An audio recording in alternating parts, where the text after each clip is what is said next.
to evaluate a bit about why I'm looking for a potential sponsor from the UK or France, a big company in one of those two countries, is if you imagine if you're a business owner in one of those two countries, and for example in France, if you had some of your really good employees, let's say you have 1,000 employees, and some of your good employees got injured from one of the products during 2020, the untested products that you are not allowed to speak about in France anymore, you're not allowed to say anything bad about them, and if you do, you can get a high fine, or you can even potentially get punished harder. Or if you're in the UK, you could have lost one of your good employees to another freedom of speech reducing act or law, new law that has been put in place. So you are not even allowed to say what a boy or a girl is online, the biological differences. You can be put in jail for saying that online, and that's absolutely insane.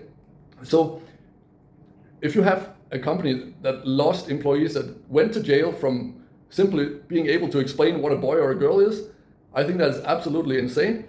And I would like to race to promote freedom of speech in UK or France.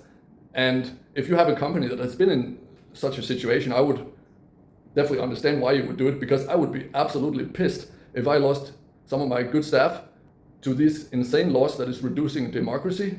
You know, freedom of speech is the foundation of democracy. And I would actually feel terrible about my own decision to be forced to force my staff to take a product that is untested and with an unknown safety profile. I would feel terrible. So I would really try to put in an effort to make things right again. And ideally, if I knew somebody who also worked in media, they could maybe write a news article about this race team, being me in this case, racing in Asia to promote freedom of speech in Europe.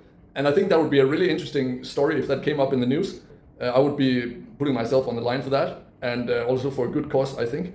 Being able to say what you want in your own country without being punished for it. I mean, it can be totally respectful what you say, and in many cases, the absolute truth. If you've gotten injured from an untested product, you know, you can't know the long-term effects of a product without waiting for a long-term, such as 5 years. If you want to know what happens after 5 years, you have to wait for 5 years to check what happens with the body after using a product, right?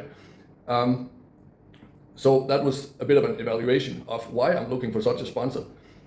Because right now in these times, we need to make sure that we keep our rights to have a nice life and a free world for our children and our grandchildren in the future. Because with AI and robotics being introduced as a new workforce soon, there's going to be a lot of changes, and a lot of people are very interested in taking part in the new wealth creation, as I've spoken about a few times. And that wealth creation is enough for everybody in the world to live an absolutely beautiful life. But if we are just asleep at the wheel when it's most important to be paying attention to what's going on, we are maybe not heading for the very bright future that we could be heading for if we pay attention. So let's pay attention, and I'm willing to race for that. But I'm actually not planning to do the race if I don't find a suitable sponsor. Anyways, thank you for watching. Give it a like and remember to subscribe, and see you on the next one.